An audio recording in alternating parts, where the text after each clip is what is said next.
Wednesday night, January 28, 2015. Back from vacation, back home in Brooklyn, and we came home to a scandal. The meat scandal, the Heleb scandal, the butchers, the suppliers, the distributors. Nobody knows what's going on. We're hearing different stories. Before we move on to what we're hearing, what we're not hearing, what you can do and what you can't do, so let's look at some information that we could find regarding Heleb. Now, it's not an easy topic to find information about because the people that dealt with the Heleb issues dealt with it, and nothing was really written because it was learned and taught through apprenticeship. It's not something you could study out of a book. But certain issues came up at different times in different places. So before we move on to what I prepared to study, I want to read a question from a rabbi who happened to be in Prague, in the Czech Republic, in Tavshin Nuntet. Tavshin Nuntet was a short while ago. We're dealing with 20 years ago? Yeah, nothing. 15 years ago. Okay? You're getting better, David. Okay, 1999. Here's the question. ליוויתי שני שוחטים בעבודתם בשחיטת בקר. I went and I accompanied two shohatim, two slaughterers, in their work in slaughtering meat. הראשון לקח מהחלק הקדמי של הפר עד הסלע ה-11, ואילו השני חילק בין הסלע ה-12 לסלע ה-13. מה יסוד המחלוקת בעניין זה? So the first slaughterer took from the front portion of the animal, of the cow, and he basically cut until the 11th rib. But the other slaughterer cut between the 12th and the 13th rib. So my question is, where is the source for the discrepancy over here? Why one guy says the front ends with the 11th and one guy says it's between the 12th and the 13th? Question number one. Second question. والجبية حلك أحوري. Now regarding the hind section of the animal. أنا مبين كي منهج أشكنازيم شلو نكر את החלק האחורי إلا למוכרו לגויים. I understand that the custom of the Ashkenazim is not to do nikur to the hind section, in other words, removing of the halib, of the forbidden fat. Rather, take the entire back section, that hind section, and sell it to non-Jews. הגיע לפראג שוחט שלמד בארץ ישראל לנקר גם את החלק האחורי. But here, we have here in Prague a shohet that arrived from Israel. He studied in Israel, and he knows how to remove this forbidden fat even from the hind section. האם יש להתיר לו למכור את החלק האחורי לישראל? Are we allowed to permit him to sell this hind section or portions from the hind section to Jewish people? Or שהמנהג הוא שלו לסמוך על ניכור כזה? Or rather, must we abide by this minhag, this custom of not relying upon cleaning of the forbidden fat of the hind section and not eating it whatsoever? So these are the questions that were raised. Teshuvah, very, very small, simple teshuvah, but it will leave us with a lot to think about. יסוד השוני במנהגים בעניין זה נובע מתרפש הכבד. The difference has to do with תרפש הכבד, and we'll get to that, and I'm sure Mark will show us a picture, but we'll get to that in a minute. שהוא כעין מסך המפריד בין מערכת העיכול למערכת הנשימה. And this is like a thin film that seems to separate between the digestive system and the respiratory system. שאסור באכילה. And this portion, this film as we'll call it, is forbidden to be eaten. ויש לנקרו, and of course it must be properly removed. התרפש משופע ביחס לסלעות ועובר במישור הסלעות 10, 11, 12 ו-13 וקשה להסירו. And this film seems to hang over and cling in a straight line over these ribs, the 10th, 11th, 12th, and 13th ribs. וקשה להסירו, and it's difficult to remove it. לכן נוהגים רבים להגיע רק עד הסלע התשיעית או העשירית. And therefore, many just have the custom to, when they get to the 9th or 10th rib, that's where they stop, and they cut from there, and that's it, they're done. אמנם, יש שנוהגים להגיע רחוק יותר, but there are those that go further still, עד הסלע ה-12, until the 12th rib, וסומכים על ניקורם על אף הקושי שבדבר. And they rely upon their nikur, they're cleaning it out properly, even though it's difficult. ואין בזה איסור מעיקר הדין. And there is no איסור to do this מעיקר הדין. באשר לחלק האחורי של הבהמה. Now regarding the hind quarters of the animal, על אף שנהגו למוכרו לגוי מפאת הקושי לנקרו, even though the custom developed to sell it to non-Jews because it's difficult to clean properly, אין כאן גדר מנהג. But this does not fall under the framework of a minhag. וממילא, אם ישנו מומחה היודע לנקרו, רשאים לנקרו.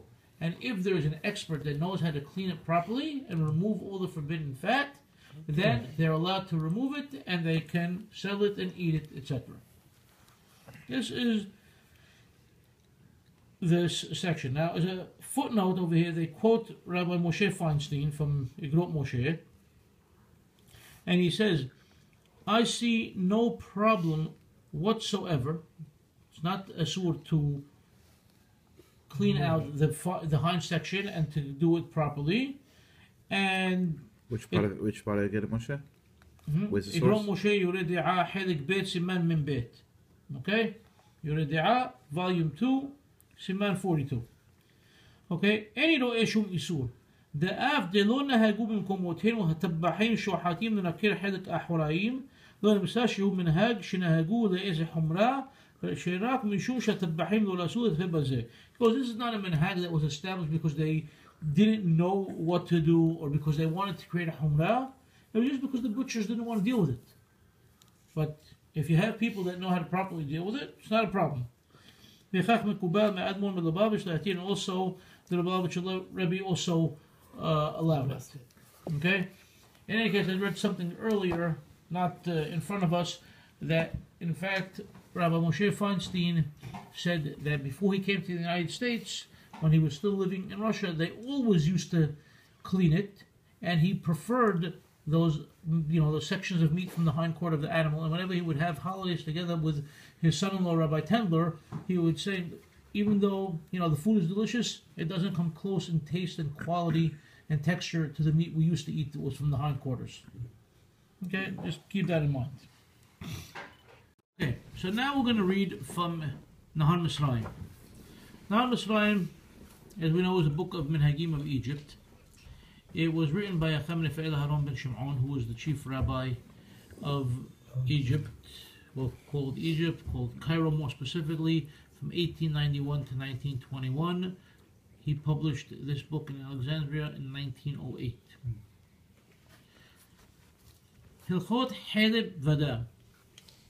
המנהג פשוט במצרים, כמנהג עיר הקודש ירושלים תיבנה ותכונן, שאין הוא נמכר במקולין בשר שאין הוא מנוכר בשום זמן ובשום אופן.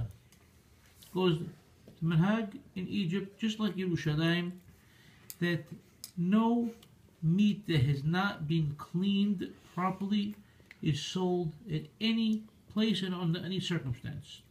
Cleaning, we're talking about nikur, about removing forbidden fat. ורק אחר שהקסב מנקר את הסלעות ומושים מהם החלב וכל האיסור שיש בהם, אחר כך מוכר את הבשר בחנות. And only once the butcher has completely cleaned off the ribs, okay, and removed from them all the forbidden fat and any other isurim, only then can he sell this meat in his store. וכן הכבד והטחול וכל דבר השריך ניקור לא ימכר בחנות בשום אופן כי אם אחר ניקורו. And this applies to the kidneys, to the spleen, and to anything else that needs nikur.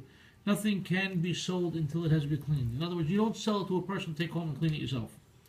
כי בלא זה יש חלילה וחס מכשול רבים. Because if this is not done, then basically you're putting major stumbling blocks in front of the people. והקצב העובר על זה ענוש יענש בעונש חמור. And if we find a butcher who transgresses this and sells unclean meat, then he's punished. ב' מטעם הניכור האמור פשוט המנהג במצרים כמנהג עיר קודשנו ותפארתנו ירושלים תיבנה ותכונן שאין הבשר הנמכר במקולין לישראל כי מהחלק העליון של הבהמה. And because of the problems with cleaning properly, we only sell the front portion of the meat to the Jews. Okay? שאין בו הרבה חלב לניכור, because there's not too much חלב there to clean out. אכן, החלק התחתון של הבהמה אינו נמכר בחנות הבשר כלל, but the hind quarters is not sold in the store whatsoever. ולאשר חפש בבשר חלק התחתון לאיזה סיבה שיש לו, and somebody who desires the meat of the hind quarter for whatever reason it may be, מחפש אחר מנקר אומן אם ימצאהו ויוליכהו לביתו ושם ינקר לו בשר אחורי הבהמה.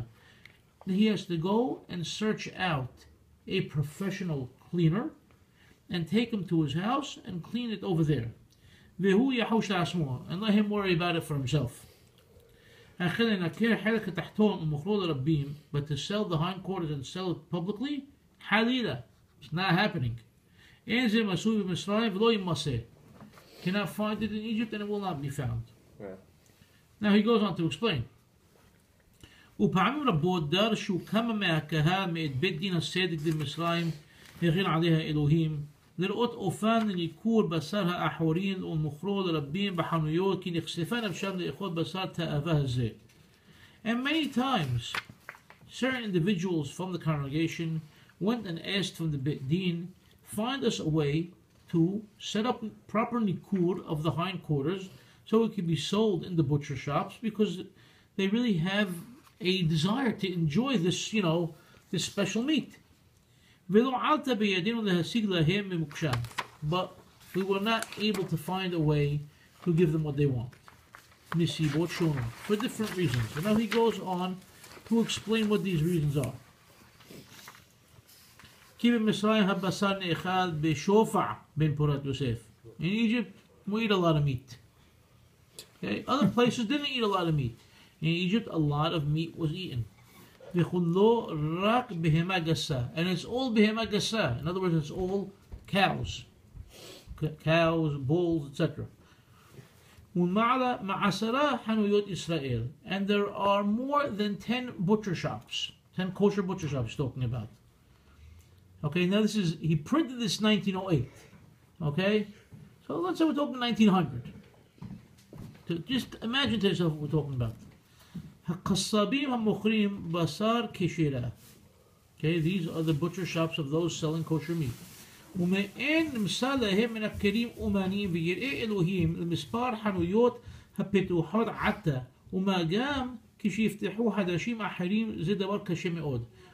going to go and find professional cleaners? Where are we going to find these people that know how to do nikur properly? For each and every one of these stores. And we have 10 stores now. In a few, the way things are going, population explosion, we're going to have more butcher shops and we're going to need even more of them. Where are we going to find them? What was the population? 1900? 1900 was probably about, just Cairo, we're talking about maybe 25,000? Yeah. I could check exactly if you really want to know. But even if it's let's say 18,000. It's a lot of people. Yeah, sure. And they're only eating behema gasa, he's telling you. In other words, goats and lambs were, really weren't eating. They ate beef.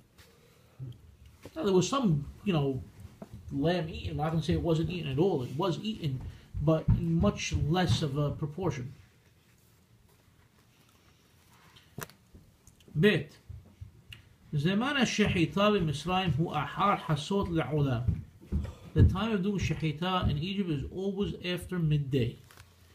והבשר נמכר ליום המחרת בבוקר. And the meat is always sold the following morning. וקודם חצי היום כבר תם ונשלם כל הבשר מן החנויות. And before midday, all the meat is sold out. ואם כן, כל מלאכת הניקור מוכרחת להיות בלילה דווקא לאור הנר. And therefore, when are you going to do the nikur? When are you going to clean it out? It has to be all night long to candlelight, basically. ודעת לנאבון נקל כמה מכשולו יעשו מניקור כזה. Now, any person with a brain in his head can just imagine to himself what kind of problems are going to occur. People staying up all night, they're exhausted, and they have minimal light to work with. بإيشون ليلة. وفيها مبان سريخيم لهيوت نعوريم هم منكريم روب هالليلة. They're going to have to stay up most of the night. كي هلو كل حلق وحلق مع حوريها بهما يزبط زمان أروخ لنكروه. Takes a very long time to clean the entire hindquarters of the animal. والحطيت أحار جديها نشاء. And to carefully go in, okay, and basically you're pulling out like a needle from a haystack each part of the gita nasheh. ולפתוח כל חתיכה וחתיכה מהבשר ולשים ממנה חלב שבתוכו שינקתו מהחלב הכליות כידוע למבין מלאכת הניקור. And to go inside and to carefully open up each piece of meat to get in, because the halib is not only on the outside, it also, the veins, if you want to call it veins, basically you have like strands of this halib that go inside the meat, so you have to carefully cut inside and go after and clean it out piece by piece. And only if you know what heleb is and what nikur is can you understand the hard work involved over here. וזהו הדבר שפתח מכשולותיו פתוחים ועמודים. So basically you're opening up a can of worms, he's telling you. You're looking for all types of problems if you want to do this. כי אם עתה ינקרו אחרי הבהמות אשר במפורת יוסף הבהמות הנשחטות כאשר הם מ30 ועד 40 ליום. They do 30 to 40 animals a day. Okay, حول ليوم حول 30 to 40 cows. Okay, حوز معلم شبات كودش في يوم توب شو سريخيم كفلايم. And when it comes to علب شبات or علب يوم توب, then you need at least double that. Wow. At least 80 cows you're talking about. Wow. Well, they were eating meat all week. Yeah, in Egypt they eat meat. Wow. I wonder where Joey came from. I wonder. وبديكات 20 أحوري بهيموت جسود بالليل أحد ودوار نمنع شيء يمسها كل كدين. And to do 20 in one night is practically impossible to do it according to the deen. Because how's it going to be done? How can you do it? You know how many menakkirim you're going to need? Where are you going to find those people? All these people need to be experts in what they're doing. You can barely find one. In the whole country, you're going to find a whole slew of them? جيمل الدوار برور لخول مبين من ملاخة النيكور شيء إفشال من أكير إحاد لسبول ملاخة النيكور هو بدو. Anybody who understands the work involved in nikur knows that it's impossible for one menakir to do this work all by himself. كي عبودات النيكور ربات التورح مئود, because it is very tedious and tiresome. في إفشال الأدام لهمالات من شجيئات. There's no way a person can avoid mistakes. وبفراد بعيت الدوحك شاكوني مربيم, and especially when there's pressure upon him when he knows a lot of people waiting to buy the meat. بعم كين or بعال كين rather قام بعيد كدوشين وبتفقرتين من يروشلاين تبانين بتكونين شيش حنوت أحد كتناه لما نكريه حلك أحوريم بما دكا تميدهم شنين من الكريم. And goes that even in Yerushalayim, where there is only one small store that does nikur of only behemoth daka, in other words, of only goats and lambs, they don't deal with cows at all. In that one little store, okay, where they hardly eat any meat, okay, and it's only behemoth daka, they have two menakirim. אחד מנקר והשני בודק אחריו. One cleans out and one checks his work. ועל הרוב גם הוא ימסח חתיכות Heleb shenishmetu miyat menakir harishon. And generally, he always finds pieces that the first guy left behind. וזה ברור, ומאין נוכל להספיק מספר מנקרים בודקים לכל החנויות של הקסרים ישראל. So there's no way we can get the amount of menakerim and bodkim, people that clean and people that check, for all the Jewish butcher shops. ונודע כי סתם קסב חשוד הוא להכיר בניכור כי הוא חס על ממונו. And we can't rely on the butchers to do this work because the butchers just want to sell. They want to make money. So we can't rely on them. We have to have other people doing this work. Because if he doesn't clean it properly, then he loses out. He's stuck with meat that he has to give away to a goy at a cheap price. So he's going to tell every person, yeah, I cleaned it well, it's good, take it home and pay me top dollar for it. ויחסר משקלו הרבה ובלא בודק ומשגיח על זה אי אפשר להאמין להקסמים. So now you need the menakir and you need the bodek and maybe you even need a mashgiach on top of them, you know, because you can't rely and you can't believe the butcher. ודי לדעת מהות הקסמים מדברי רבותינו זכרונם לברכה שאמרו טוב שבטבחים שותפו של עמלק. Okay, and recall this saying of the Hachamim who said that the best of the butchers is the partner of Amalek. That fits. Tom shebetabahim shutafo shel Amalek. Because they're all mafia, yeah. Basically. على حاد كما بخمة هرع شمتحيم هلو يربوش العمالك ببيرو. And now let's think about the worst of the butchers. He's not the partner of Amalek, he's the rabbi of Amalek. Not much has changed over 100 years. Not much has changed. No, not much has changed. It's nice to see a Hacham inject some humor in his All the teaching. time. Our Hachamim knew how to write. Should we have show and tell about the geese? ונהרנה כי בעיר קדושנו ותפארתנו ירושלים תבנה ותכונן אשר נודע בה שרת דוחק הבשר וגם מפני השרה הסרורה ומיוחדת במינה שהייתה שורה בירושלים מקדמת דינה להיות כל הבשר נמכר לכל תושבי ירושלים תבנה ותכונן רק בחנות אחת דווקא מפני הגבילה ולרוב דוחק העניים, ספסן יוד, רוב דוחק העניים שאין ידם מסכת לקנות בשר בתוך דוחק כזה והסריך גם כן מתנת יד להקסרים בסתר למען יזכהו בנתח בשר אפילו שעצמותיו מרובים יותר מרירה ועורקה וגידה שיש כהנה הוא. Because, and it was, this is what was going on in Yerushalayim. Now we know it's very, very difficult. You have to recall, Yerushalayim that he's talking about was basically strictly the old city, okay, tight place. Most of the people were living in really destitute poverty. It was hard to get meat. All the people, all the Jews of Yerushalayim could only buy meat from one butcher shop. There was only one butcher shop, and that was set up that way because of something called the Gabila. Gabila was a special tax. And because there were so many poor people, basically the butcher wasn't really selling meat. He was selling bones and skin. There was nothing else to give them. Okay? And basically you'd have to find a way to give, to give bribes, if you will, to the butchers to at least deal with this situation.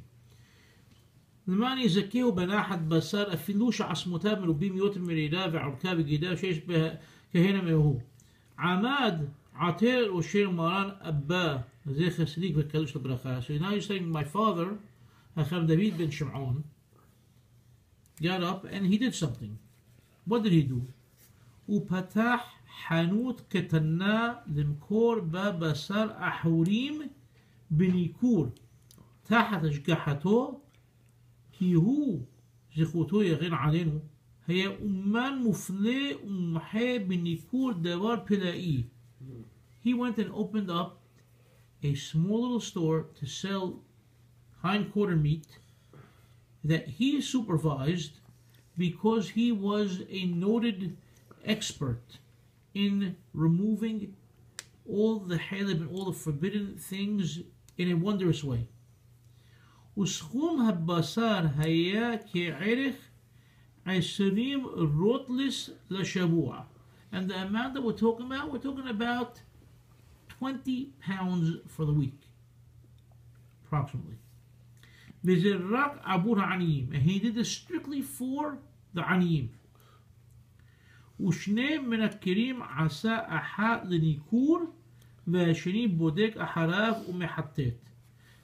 And he set up what we read about in the previous paragraph, that there's two menakerim over there, one to clean and one to check and clean out any remainders. And even with all this, there were still problems. וגם הוא, זיכרונו לברכה, חזר בו והתחרט בסוף ימיו על זה. And even him, my father, he's talking about, he basically redacted at the end of his life, and he was very, very, he felt bad about this entire thing happening. He thought he was going to do something good, and he saw that in the end, that couldn't be good either. כי עם כל השגחתו היתרה עליהם יום יום, ועם היותם שיניים מנקרים, בכל זה תמיד נמצא בניכורם עוד חלב גמור. Because with all his coming to the store every day and checking on their, great work, in the end there was still pure halib involved. ופעמים רבות הענישם, and many times he had to punish them. וכל זה ללא הועיל, and even that didn't help. כי המלאכה היא עבודה קשה, because it's difficult work. ובפרט בעת הדוחק ורבים קוראים כמובן. And of course, because you want to get the work done, because you want to give it to the people who need it.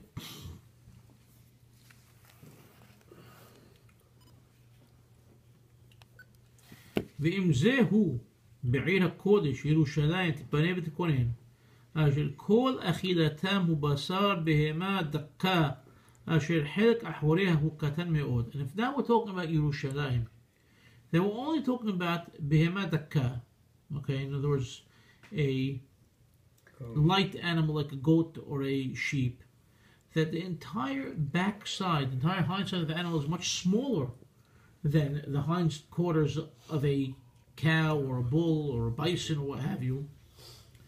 سألمد بعشرة مكذب حمر, okay, لعوبي مصرايم عشان إن بقى أحد مكل إله.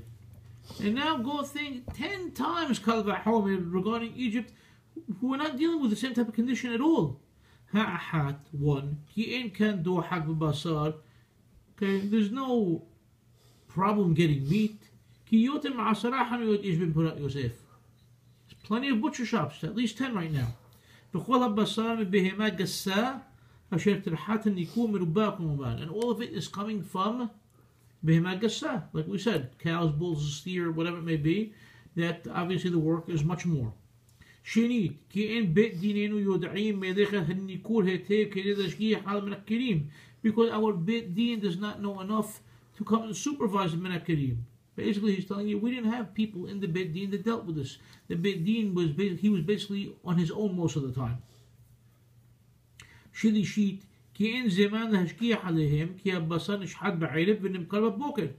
There was no time to even supervise because it's killed in the afternoon and it's sold the next morning. So basically, it was all done all night long, as he said. V'nikuri yeh b'layla kamuban. Ribi'id, fourthly, ki sarich minakirim harbekim espara qasabim. And you need numerous منكرين. شيء إفشال لها عميل ركبت أو شلوشة منكرين بشتم وشلي وشحنويات وبشار له. You can't put, okay, we're going to set up just 2 or 3 butcher shops for hindquarter meat, for filet mignon, etc. Because what's going to happen? شيء يمكن يزه كفوح برنسات قصبي مع حليم كل حاجة يكنو مع حنيوت إلى بصار. Because everybody's just going to go buy from those 2-3 butcher shops. And why they're going to do that? כי הקסרים לא ייתנו בשר אחורי בהמה העודה עליהם ביוקר כי אם לקונים מהם גם חלק העליון בנושא שהכסים האחרים נתקפחה פרנסתם. Because if you, Barry, you're a butcher, okay, and a guy comes into you, I want to buy, you know, that hindquarter meat. Who are you? You're not my regular customer. You don't buy regular meat from me. I'm not selling to you.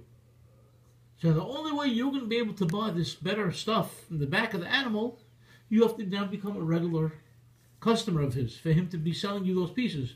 So basically, if we set up just 2 or 3 butcher shops that are selling the back end, we're basically putting everybody else out of business. So we can't do that. It's haram. We have to look out for people's livelihoods. Not like over here in Brooklyn where people spread rumors about butchers to try to put them out. It's a fact. כי הקסמים לא ייתנו בשר אחורי בהמה העולה עליהם ביוקר כי אם לקונים מהם גם חלק העליון ונמצא שהקסמים האחרים נתקפחה פרנסתם. ועוד יש סיבות אחרות אשר אי אפשר להעלותם על ספר. And there are many more reasons I cannot write down. והבקיא באופייה של מדינה יבינה מעצמו. And anybody who knows the workings of this city, of this country, can figure it out on their own. There are all types of things going on. Sounds very capitalistic, though. What's very capitalistic? Yeah, that's the way it was set up. They had a lot of... Obviously, business is business. Business is business. That was very good. It's not like that now there? Same thing. The markets? Of course it is. Yeah, it was the 1900s. Yeah, but but no. back Same then, It's not like it market. is today. In the Middle East. no. ועל כן, אמינה ולא מסתפינה, אשר במצרים הוא דבר נמנע וקשה להנהיג ניכור בשר אחורין למוכרו לרבים ולא בתפוצות ישראל ששמענו ונדעים אין להם בשר ניכור למוכרו למקולין חלילה מפני מכשלותיו הרבים. And here in Egypt, there's no way this is going to happen to sell, you know, hindquarters and do nikur, etc. as needed. And as far as I know, goes in most Jewish communities of the world, you cannot get this type of meat. והאיש אשר יזיד לפרוס גט בזה, and the person who's going to try to, you know, push the issue and try to do something about this, מלבד כי הוא פורס גדרם של הראשונים כמלאכים ששמשו בקודש מישראל ולא נודע, לא נשמע בימיהם היטל זה. Forget about the fact that he's basically, you know, brandishing himself and saying I'm better and I know more than all the other hachamim that were here, you know, for hundreds of years and I could do better than them. עוד בהרי הוא מכשיל את הרבים באכילת חלב וגיד הנשה וכולי ועוון הרבים תלוי בו. There is no doubt in my mind that he's going to end up causing people to do grave sins of eating גיד הנשה and חלב. بصرع عذاب يخاب وخئب إنوش بن عكار. And not only that, his own flesh is going to end up hurting him and killing him. וכל ישראל נקיים חיים וקיימים.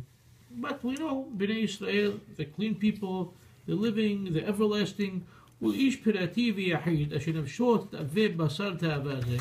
And if there's an individual who wants to have this kind of meat, he has a great desire for it, هرشو بيدو. He has permission. ذهبي لو منكير تقبضو. Go, bring a menakir into your house, ويحوشوا ذا اسمه, and worry about yourself. Don't get other people involved. أخير لربيم كلا لو بداية بزيها على. For other people, no way, no how. And enough is said. بعين برهتيب سمان سمخ دالد سعيب زين مش كتاب ديش دا حميل شلو ليخوض بصار أحوريم كي أفلم مراء جدول كي أفلم دان جدول إنه يخوض لبارير هدبار هتيب يعون شان. Basically he's telling you it's a tough thing to do. Now we're not even dealing with, back to our situation here in Brooklyn, we're not dealing with the hindquarters. We're dealing with what's going on with the ribs. Whether now we're talking about the 9th rib, the 10th rib, the 11th rib, the 12th rib, as we saw in that teshuvah from B'mareh Bazak, it all depends which rib we're talking about. So from what I understood when I spoke to Rabbi Aluf about this, is that these are Hungarians. And the Hungarians have a minhag that they go a little farther on the rib than other people may go. And as we saw in that teshubah, that one shohed did until this point, and other shohed did until that part. So there are different minhagim, if you will. But if you're not going to be able to clean it properly, that's the problem. Now, what else did Rabbi Aluf tell me that he found out from mashgihim and rabbis of this process is that it's not even Jews that are doing the nikur. They have Mexicans that they taught, and the Mexicans are cleaning out the Heleb, and nobody. And the answer that they got when Rabbi Aluf asked them, "Oh well, it's a difficult thing, and this is mass production, so we do the best we can." Nobody's supervising them? In supervising, they don't check every piece though. Wow. Wow. This is what they told Rabbi Aluf. This is what he told me. Now this Heleb is Steak fries. Doraita.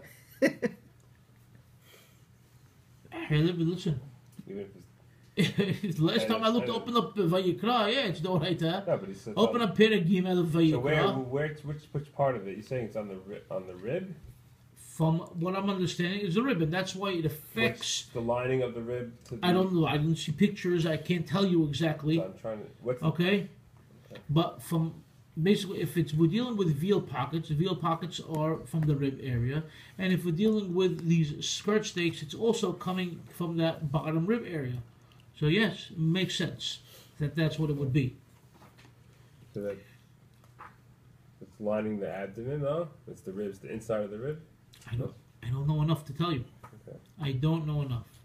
Now, what I understood from other people that I spoke to is that some people were finished studying Masechet Hulin, and they were studying Shehita, and there was supposedly one of the top-notch shohatim and menafkerim from Yerushalayim. They were in town, and they were reviewing things with him. They said, okay, let's go to the butcher and let's see. And they went to I&D, and I&D said, yeah, come inside, come see whatever you want to see. I'm more than glad to help you guys, And the guy walked in, and lo and behold, there was Heleb there. The butcher doesn't know about these things, at least as far as I would guess, is the butcher doesn't know, because he receives the meat from the distributor. It already has the OU on it, it has other things on it, and he got it. And I don't know that I have to clean it anymore, because I got it cleaned. It comes in, it says cleaned on it. So the problem is coming from the distributor. It's not the butcher that's at fault. So they found this problem, and that's how this whole thing erupted out. Now, I did my own fishing on the internet, and it seems that there have been problems with this particular distributor for a while. And there's different problems from time to time with different distributors. And there's always people trying to rectify it, but because it's a major industry, it's hard to. Yeah, the answer is do something small scale with experts involved. Experts that really care. People that are Yirei Shamayim. It's hard. So if we're dealing with the front of the animal, Video. Yeah. okay, basically you have this part of the animal that you're using. The rest, half an animal. You're tossing it out, you're selling it to a goy below market cost. So they want to get as much as they can out of it, and they want to try to move onto the animal as much as possible. So whether you look at this picture, or you look at this picture, which is already, all this is already X'd portions over there, and showing you what pieces you can get out of the animal, you're losing out on a lot. Now, from other things that I was able to... Pass it around. You can pass pictures around. So the reason we don't eat that back half of the animal is because It's difficult to clean. because of the Heleb. Everything that we just read from the Han Mitzrayim. Okay, gotcha. Okay? Makes sense. One more. Okay. Now here's the interesting thing over here. This one? Which one? That one? That one's better. Yeah. I'm going to read something to you. We don't eat sirloin, yeah? No. No sirloins, no porterhouse, no T-bones, all NG. All the good stuff. Supposedly good stuff. We haven't tasted it. We don't know. And Rabbi T-bow's Feinstein no said good? they used to eat which part in Russia? They used to clean the hind, then eat it. I agree, T-bow's no good. Is that each person, as long as you had T-bow. people doing it, Then we're in pain. right. I'll share it with the group. Now listen to this.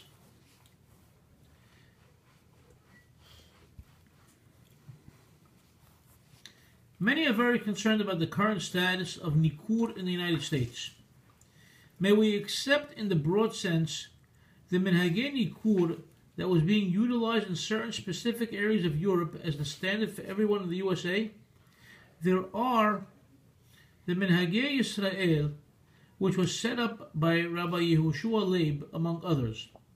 Minhagei Ashkenaz, I don't even know what this says, V'chadume Sfarad, were some of the accepted minhagim for the majority of those currently residing in the USA. May one accept or even certify a nikur that is not all-encompassing of all the accepted minhagim? No. This minhagei Satmar, Salem, Past, Ungarin were not the same as all of the other countries. When Glat started in the United States, the only ones that ate Glat were the ones from Ungarin, in other words, Hungary. And now in the USA, all of the ones that use Glat are from all the other countries that had different minhagim and nikur. There is no justification for the purveyors of Glat, their certifiers, to accept a nikur that does not encompass all of the minhagim. More so, it's interesting to note that the Satmar butcher shops, who are the only ones that perhaps could have accepted that type of nikur, the Hungarian nikur, because the Satmar are Hungarian, they do not accept Hungarian nikur in their stores. They're better than their fathers. Because they know there's problems with it. Now, here's the parts that have an issue of nikur of Heleb: the short plate, the back ribs, the breast, certain chopped meat, skirt steak, hangers, tenderloin, ribeye steaks, rib roast large, back ribs, ribeye, chulip meat. Basically, no, the parts that don't have a problem, here you go. But don't touch them. Here's the parts that don't have a problem: chuck eye roast, French roast, arm pot roast, cross rib pot roast, blade roast, 7-bone pot roast, flanken style ribs, short ribs. Short ribs. Sorry. Short ribs are good. Something I Yeah. eat. Boneless shoulder pot. There's your shoulder for your friends. Boneless top blade steak, brisket, neck, shoulder, shank, and arm. What about oxtail? Oxtail is a problem too, according to this list, but I didn't read about that. Now, there's something called, I don't know what it is, I haven't been able to find out, but something called the Shimon Mendelowitz Nikur. Okay? And this encompasses all of the accepted minhagim. Okay, so if you could find that type of nikur on your meat, then it's, acceptable according to all the minhagim. That's number one. Who's writing it? Somebody from Lakewood. I don't know. He won't disclose his name.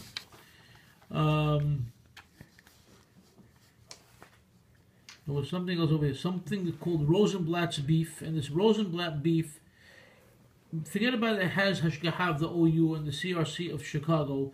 It's entirely staffed by highly experienced yeshiva staff.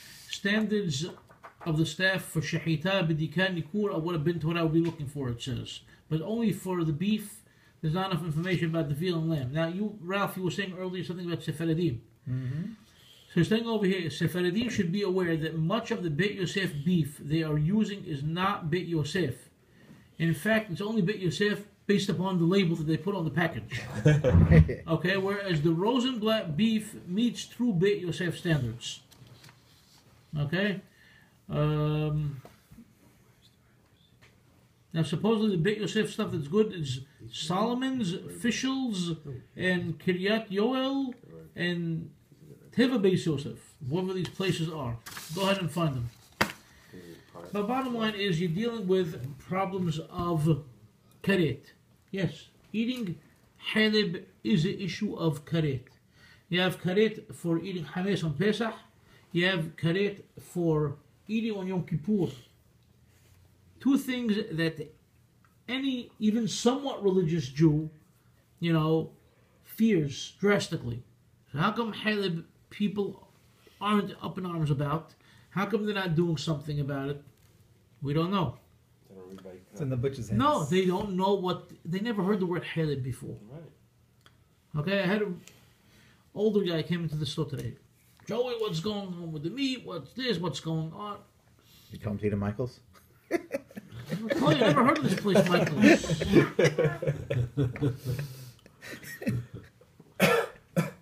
Anyway, So I told him what it is. He goes, yeah, I know what it is, but what's going on? I go, what's going on? And people never heard of this concept before. He goes, yeah, I even called my brother. My brother's 90 years old, he's telling me. And I'm trying to explain to him what it is. No, we ate fat in Heleb. He goes, yes, you ate fat in Heleb, but there's different words for fat in Arabic. So, telling you, yeah, we ate fat. The fat we ate was din. Okay? But this we're talking about Heleb. Heleb is shahab. Anybody who understands Arabic and knows, some sort of animal anatomy would know exactly what we're talking about. So it's a different type of fat. So once I told my brother those two words he's telling me, he began to, remember a little bit. But he's 90, so he forgot a lot. So people don't know. It's not an issue that they've dealt with ever. They didn't need to deal with it. It's the butchers. The butchers dealt with it. Exactly. It says OU, says it's a kosher butcher. It says kosher, it's kosher. Exactly. You're not going to check what you buy. It would be good if you had somebody there to check the distributor, though. So you imagine the guy. You go check the mafia. So where do we stand? No, you could clean. So where do we stand? I tell you, Rabbi Luf said the problem is only with the veal pocket and with the skirt steak until further notice. That's number one. Number two is any other meat you bought, is fine. Even if you have a veal pocket, or a skirt steak that you cooked already, well, safek, had halib, safek, it didn't have halib, safek, it was part of the issue involved, it's really part of the animal, safek is not, safek, it's from that distributor, safek is not from the distributor. There's a lot of safekot involved, so you could stay with what you have. Okay? But you can't buy fresh unless you're going to take it to him. Okay, go and bring the minakid over here to come and remove it. Otherwise, take it back, give me my money back. But to go and destroy the guy's parnasa, if you always use the IND, for example. Did he change his distributor? No, he's not changed. As far as I know, he didn't change any distributor yet. But I'm not positive. I can't tell you. I didn't ask him myself. So let's say one of the people that they're bad-mouthing right now is IND. Okay? And you're a regular shop by IND. You can still go there. Go to him, give him business like you always gave him business. You just don't buy these two things until further notice. If it can be cleaned up and straightened out. Selling these two things till further I don't notice? know. I have no idea. Okay. I can't answer you. Barry, any idea? Me? You said you placed a large order the other day. Yeah, but she didn't buy skirt steak or any veal. Okay. So, veal pockets. So. All right, so Yeah. Until further notice. until further notice. I know Rabbi Aluf is working on it, in fact, together with Hacham Yosef Raful. They're trying to get something done. Rabbi Raful is the only community rabbi that is really in with the right-wing Ashkenazim. And does He's Rabbi on the board of Raful the say the Agudah, same he's on the- thing Aluf says? I believe he does, yes. From what I understood, I believe he does. But he has ins in that sense. Another thing we could do now, according to David's informant, okay, we supposedly in this community, and I find it hard to believe, but anything's possible. We go through 1,000 cows a week. I find it hard to believe, but so all we have to do. Or half cows. Okay, whatever. So it's 500. All we have to do, if everybody in the community, everybody has meat in their freezers, okay? If everybody for 1 week does not go to any butcher to buy any meat, okay? We're not buying meat anymore until standards change. We may be able to do something. I thought the prices dropped. Never work. I'm fine with chicken. It'll never work because Problems with chicken. people will always cross the picket line. What? Me. No, anybody. There's a lot of people. But it's something that can possibly be done. You need to put pressure and say, we want higher standards. If we're going to say, okay, higher standards, okay, we have to bring more Menakkirim and more Mashkihim, the price is only going to go up. So we have to demand things without price going up as well. I don't know. It's a problem. Any other details to the story? I don't know. Anybody have anything else to say? Egyptians have to start. Ezra has a lot to say. No, we don't eat that. They have to start. Lower the price of meat. Okay, so now, put off for a second. Restart. So now, on another note, there, outside of the community, there seems to be, years ago, I remember hearing from certain people, people that prayed in Bnei Yosef and people that were tied in with Rabbi Ben Oliel from Mikdash Melech, that they would not use any of the community butchers and they would order meat from outside, Cleveland. from the Midwest. Cleveland. Not only from Cleveland, from Texas, from Detroit, from different places. We did it Okay, once. I know you did it. I know. Basically, what would happen is different people would call and place an order and place an order, and once the guy had enough orders that it would constitute an entire cow, okay, then he would stop accepting orders. They would do the shechita, and they would come to somebody's front lawn and drop off bags of meat. Am I right or wrong? Yes. Okay? Now, I haven't seen this happen in many years. Last time I saw it happen was the early 90s. I haven't seen it since. Maybe it still goes on. Panama Free Zone. No. You just imagine a truck coming in, okay, and just dropping off bags of meat on a lawn. Come and get your meat. If the pit bull doesn't get it first.